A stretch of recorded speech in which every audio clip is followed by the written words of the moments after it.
میں انہیں دیکھتا رہا. وہ دوبارہ بولے, کسی کو اس طرح ذلیل کرنا خلاف انسانیت ہے اور خلاف مذہب بھی. ہم نے تھوڑی سی میزبانی کرنا چاہی تھی مگر تم نے ہمیں اس قابل نہیں سمجھا.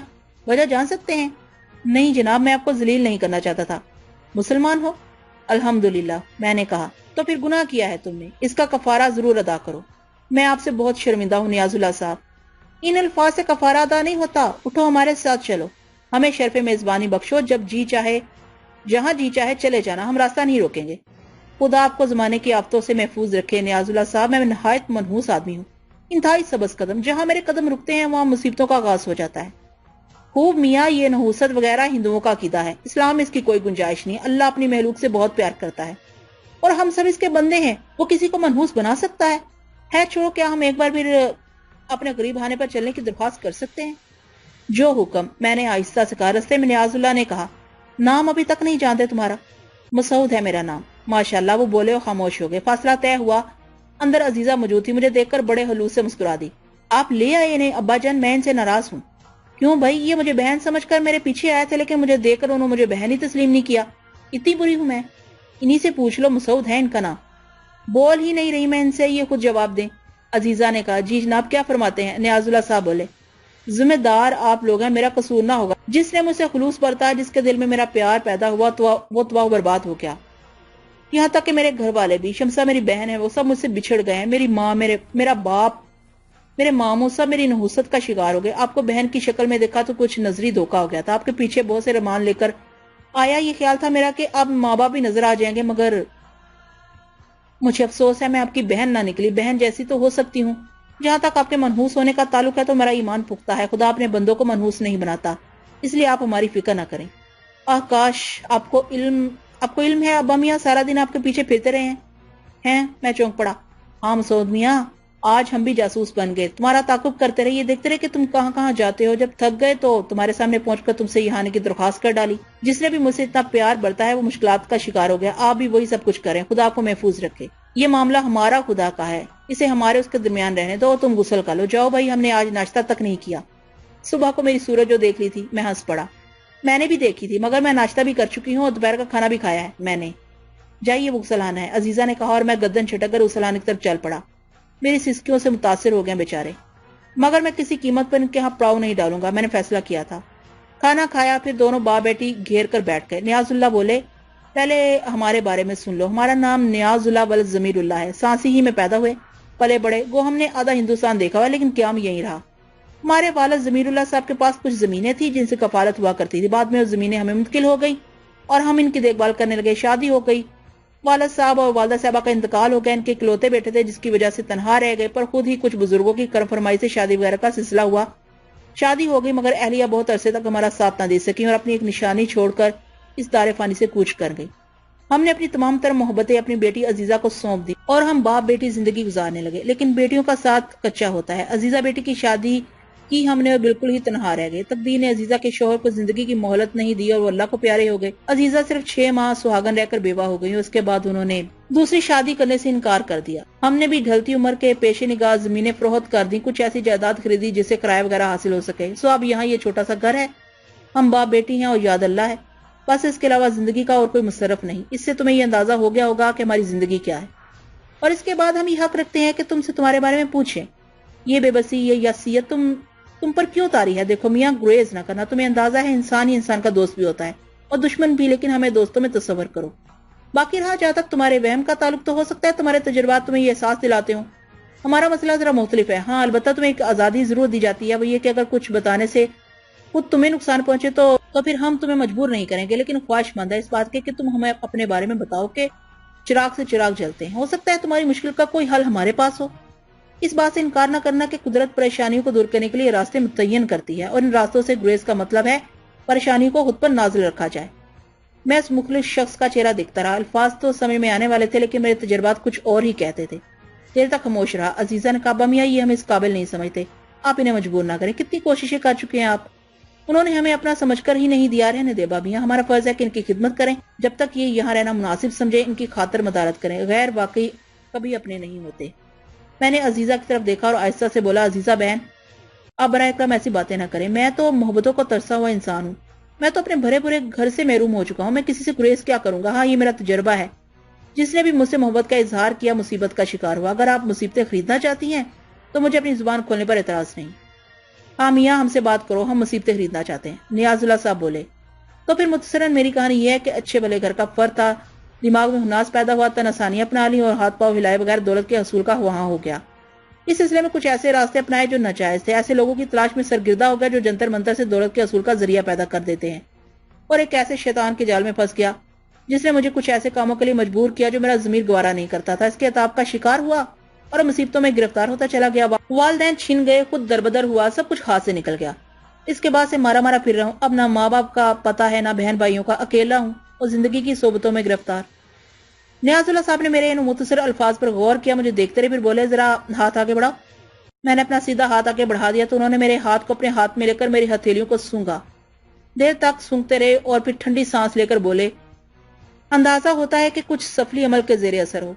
میں نے انہیں جس قدر مختصر تفصیل بتائی تھی وہ ایک طرح سے میرے لیے یوں اطمینان بخش تھی کہ اس میں بھوریا چرن کا براہ راست تذکرہ، اس کے عمل کے بارے میں کوئی تفصیل نہیں تھی۔ یہ میں نے اس لیے کیا تھا کہ نیاز اللہ صاحب کو کوئی نقصان نہ پہنچے، لیکن نیاز اللہ صاحب نے صحیح تغذیہ کیا تھا۔ میں نے آہستہ سے، ہو سکتا ہے یہ کالا جادو ناپاک چیز ہے، اس کے کرنے والے کمبخت انوکھی قوتیں حاصل کر لیتے ہیں۔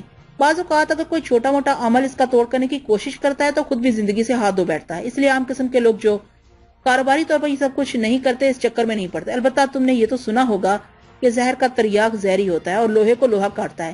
اس کے مصداق ایک بات فوری طور پر میرے ذہن میں آئی ہے۔ اب دیکھو نا، تم نے کم سے کم کچھ حقیقتیں بتائیں تو میرے ذہن میں بھی کچھ خیال آیا۔ میں یہ کہہ رہا تھا کہ اگر تم چاہو تو میں تمہاری اس سلسلے میں مدد کر سکتا ہوں۔ کیا؟ میں نے سوالیہ نگاہوں سے نیاز اللہ کو دیکھا اور نیاز اللہ صاحب مسکرا دیے، پھر کہنے لگے، رامانندی میرا بچپن کا دوست ہے، دوسری کلاس سے ہائی اسکول تک ہم نے ساتھ تعلیم حاصل کی، اس کے بعد اس کے اور میرے راستے مختلف ہو گئے۔ نہ جانے کہاں کہاں مارا مارا پھرا، پورے 16 سال کے بعد واپس آیا تو پاؤں زمین پر ہی نہیں تھے، جوگی بنا ہوا تھا۔ گھر والے پہلے ہی سے مایوس تھے، جو باقی رشتہ دار تھے جب وہ اس سے ملے تو وہ ان کے کام کا نہیں رہا تھا، لیکن دوستی نہیں بھول سکا اور مجھ سے ویسے ہی ملتا رہا۔ کمبخت نے نہ جانے کیا کہ جنتر منتر سیکھ لی ہیں، بڑے چکر چلاتا رہتا ہے، مالی حیثیت انتہائی مستحکم ہے، لیکن ویرانوں میں بسیرا کر رکھا ہے اور وہی مشکل رہائش کر لی ہے، بڑا گیانی بنتا ہے۔ اگر تم چاہو تو میں تمہیں اسے ملاؤں، ہو سکتا ہے وہ تمہارے کام آ جائے۔ کیا وہ سفلی علوم کا توڑ جانتا ہے؟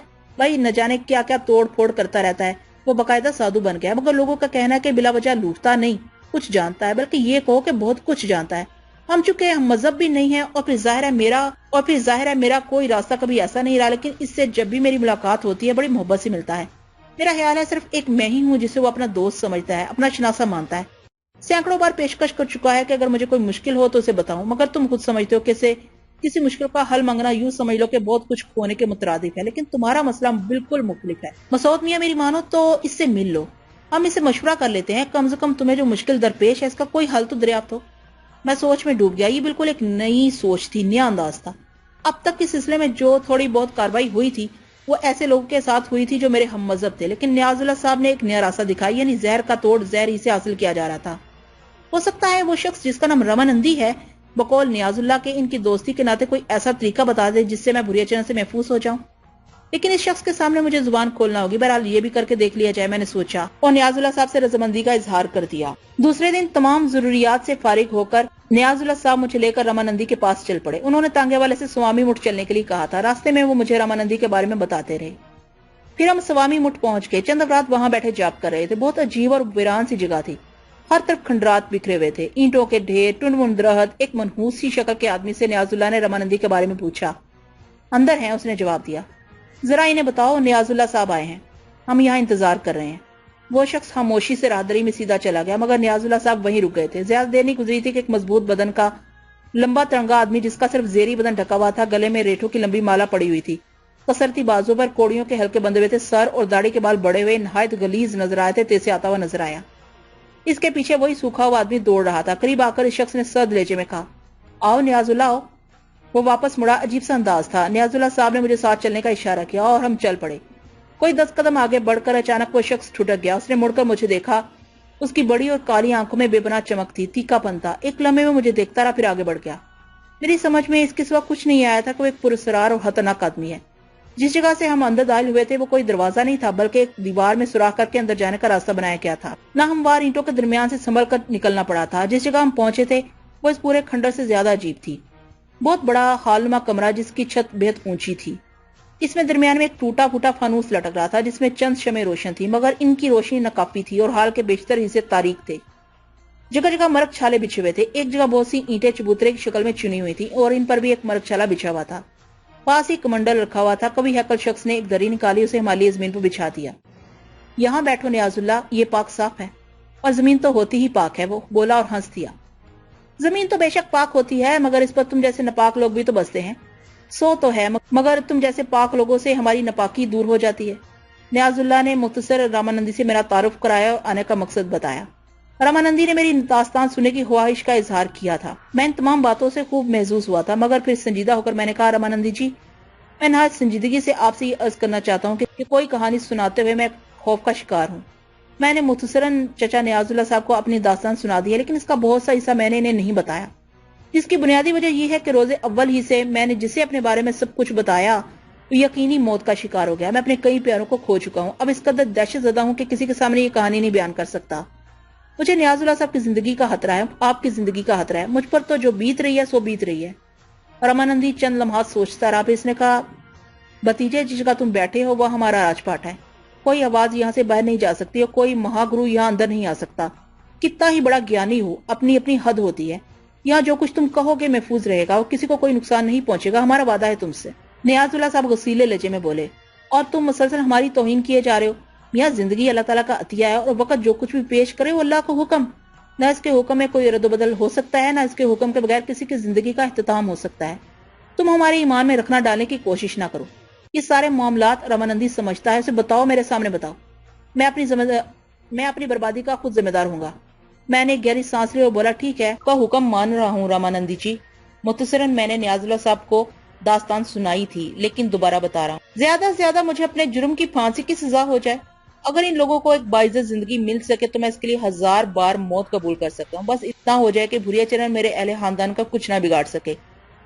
کیا تمہارے دل میں کبھی یہ بات آئی کہ تم بھوریا چرن کا وہ کام کر دو؟ رامانندی نے پوچھا۔ بس اس پر جب میں پہلی بار اس کام کے لیے پیر پھاگن کے مزار کی سیڑھیاں طے کر رہا تھا، لیکن جب میں اوپر نہ پہنچ سکا اور میں نے وہ ہوشبہ منظر دیکھا کہ پیر پھاگن کا مزار بلند سے بلند ہو گیا اور میرے نیچے زمین دور ہوگی، تو میرا ذہن بدل گیا، اور اس کے بعد سے آج تک میں کسی بھی قیمت پر یہ کام کرنے کو تیار نہیں ہوا، نہ مرتے وقت تک اس کا یہ کام کروں گا۔ رامانندی پھر کسی گہری سوچ میں ڈوب گیا، بہت دیر تک خاموش بیٹھا رہا۔ پھر اس نے نیاز اللہ صاحب سے کہا، نیاز، معاملہ بڑا گمبھیر ہے، میں بہت کچھ سمجھ چکا ہوں۔ وہ پاپی شنکھا ہے، اور شنکھا کالے جادو کے بہت بڑے ماہر ہوتے ہیں۔ شاید تمہیں یہ علم ہو کہ سفلی علم رکھنے والے جو جنتر منتر پڑھتے ہیں، ان کے لیے انہیں بہت سے مرحلوں سے گزرنا پڑتا ہے۔ ان مرحلوں کی ایک بڑی تفصیل ہے۔ شنکھا 5ویں درجے کا گیانی ہوتا ہے، اور اس کے علم کے کل 8 درجے ہیں۔ 8واں درجہ کسی کو نہیں مل سکا۔ بڑے سے بڑے جادو کا ماہر 6 درجے تک پہنچا، مگر اس کے بعد وہ جی نہ سکا۔ 7ویں درجے پر صرف ایک گیانی پہنچا تھا، مگر وہ پتھر بن گیا اور زمین کی گہرائیوں میں اتر گیا، کیونکہ زمین اس کا بوجھ برداشت نہیں کر سکی تھی۔ شنکھا بھیرو پرم ہوتا ہے، اور بھیرو اس کے بڑے کام آتے ہیں۔ بھوریا چرن بھیرو پرم ہے، اور بھیرو کا نشان مکڑی ہوتا ہے۔ بھیرو کیا ہے؟ نیاز اللہ نے پوچھا۔ چھوڑو یار، یہ کالے علم ہے، تمہاری زبان گندی ہو جائے گی۔ اور جو تیری زبان گندی ہے، میرا تو دھرم ہی دوسرا ہے۔ تیرے سارے دھرم کے لوگ بھی تو تیرے جیسے نہیں ہوتے، مانتا ہوں، مگر اس بیچارے کے من کی بات جتنی میں سمجھ سکا ہوں اتنی تم نہیں سمجھو گے نیاز اللہ۔ کالا علم سیکھنا اتنا مشکل نہیں ہے، اس کی مثال یوں سمجھ لو جیسے گھوڑے یا گندے کیچڑ میں ہاتھ ڈالنا۔ خیر چھوڑو، تمہیں کیا سمجھ آئے گی، مگر میں تمہیں بھیروں کے بارے میں ضروری باتیں بتائے دیتا ہوں۔ چلو وہی بتاؤ۔ سارے کے سارے پلید ہوتے ہیں، پہلے کچھ کام کرنے ہوتے ہیں، اس کے بعد پہلا جاپ کرنا پڑتا ہے۔ وہ کس لیے؟ پہلے جاپ کے مکمل ہونے کے بعد ہیر قبضے میں آتا ہے۔ ہیر اشیش ہوتا ہے، من کھونے والا، اور من کے اندر بس جاتا ہے، مگر اس کا وجود باہر بھی ہوتا ہے، اور تم اسے خبریں لانے کے کام بھی لا سکتے ہو۔ دوسرے جاپ سے ویر ملتا ہے، تمہارا دوسرا غلام۔ جب ہیر اور ویر تمہارے قبضے میں آ جاتے ہیں تو بیر کی باری آتی ہے۔ بیر بہت سے ہوتے ہیں، 12 بیر بس میں کرنے کے بعد بھیرو جاگتا ہے۔ بھیرو ایک ہوتا ہے، مگر سب کا میت، سب کے کام آنے والا۔ اسے بس میں کرنے والا شنکھا کہلاتا ہے، اور شنکھا کے پاس بڑی طاقتیں ہوتی ہیں۔ نیاز اللہ صاحب بڑی دلچسپی سے یہ باتیں سن رہے تھے، مجھے بھی یہ سب کچھ عجیب سا لگ رہا تھا۔ نیاز اللہ نے کہا، تمہارا کون سا درجہ ہے؟ رامانندی مسکرا دیا، بتانا منع ہوتا ہے۔ اور اچھا، تب میں تمہیں مجبور نہیں کروں گا، مگر ایک بات ضرور بتاؤ۔ وہ کیا؟ یہ بھوریا چرن پیر پھاگن کے مزار پر جا کر کیا کرنا چاہتا تھا؟